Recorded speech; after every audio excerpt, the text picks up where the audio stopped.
Yep, you read that right. This N7 is fake. Here's my complete analysis on why this is a fake N7 and definitely not the player character in the next Mass Effect. As with all my theories, I try to use something the Mass Effect team has provided to us as the main foundation. This theory's foundation is a tweet by Director Gamble that he tweeted immediately after the final packet was successfully decrypted on N7 Day. The tweet itself is only 6 words.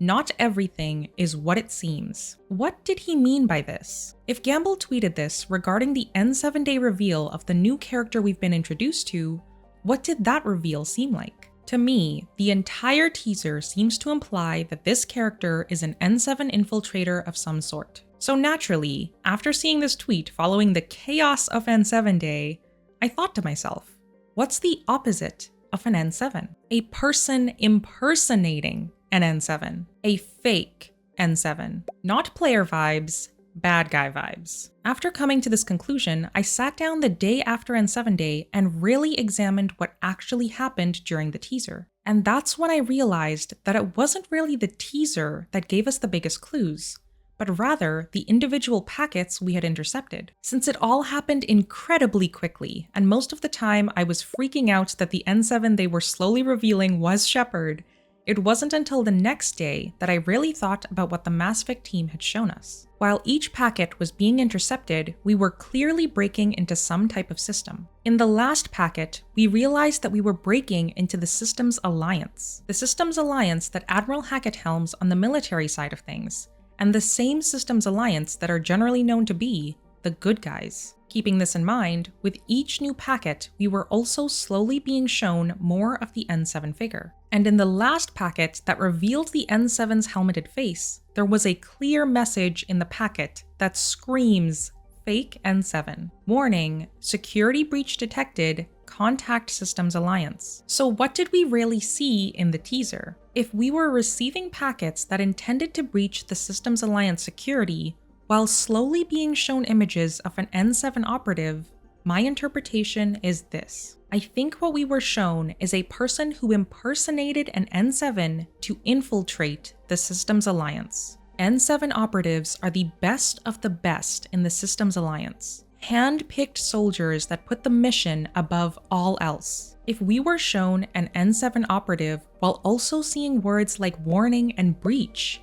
that doesn't exactly line up with N7 values. Not everything is what it seems. If this N7 breached the Systems Alliance, I'm betting that they stole something of pretty high importance, but I'll tackle what they might have stolen in my next video. One aspect of the Systems Alliance breach that confuses me is whether we as fans IRL were decrypting the packets as members of the Systems Alliance, or if we ourselves were breaking into the Systems Alliance security. Was the Alliance sending us a message that they'd been breached and needed our help while showing us footage of the figure that breached their security?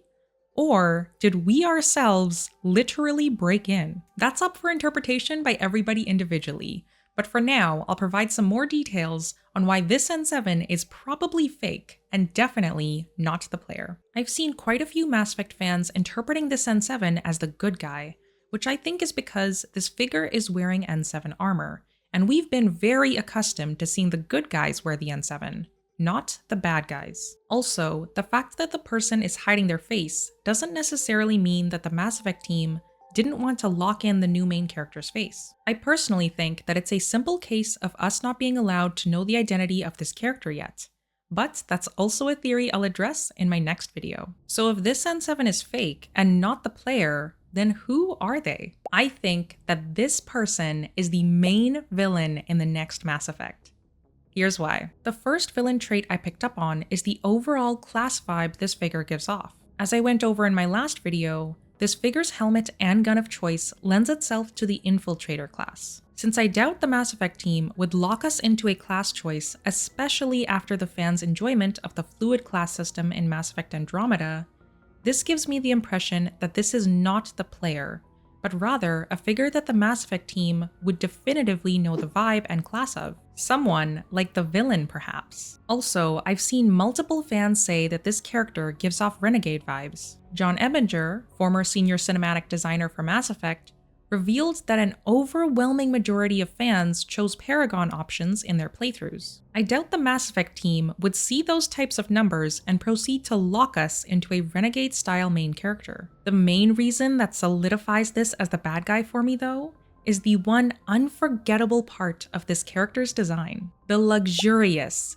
epic, stylish as heck N7 coat. And unfortunately, I think that the coat is also fake. In all the N7 Day chatter about the coat, the Mass Effect team successfully diverted our attention away from what really matters about it: the high collar. To fully explain this, let's look at other types of prominent villains in movies. In movies, bad guys tend to have one thing in common, especially if they have a cape or coat of some kind. They tend to have a high collar. This is so common that TVTropes.org coined the term high collar of doom and lists a ton of villains that feature this particular characteristic. And the main thing that you simply cannot ignore in both the poster and the teaser is the high collar on this figure. Unfortunately, I'm not sure we as players will have access to this coat in-game because it just screams bad guy. Unless, of course, the coat isn't fake, but rather cake all along,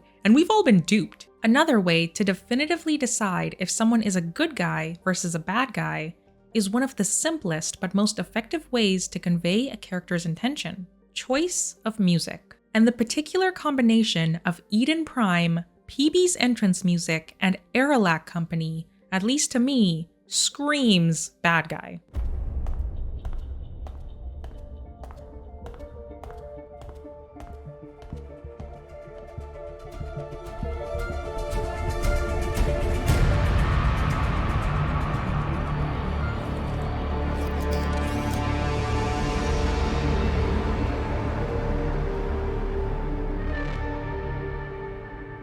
Yeah, I don't know about you guys, but that wasn't good guy music to me. You want to hear good guy music, you listen to this.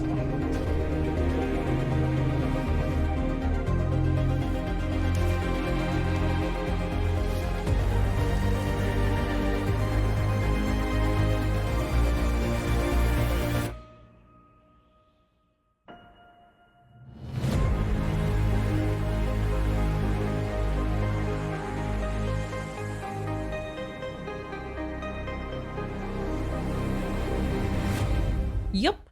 Now that's good guy music. So the only conclusion I can reach with this analysis is that this figure is a bad guy, and most likely a fake N7. More specifically, I think that this figure is going to be the main antagonist in the next game. I don't think they're the main bad guy's lackey of some sort, because the Mass Effect team released a poster and devoted an entire N7 Day reveal to them.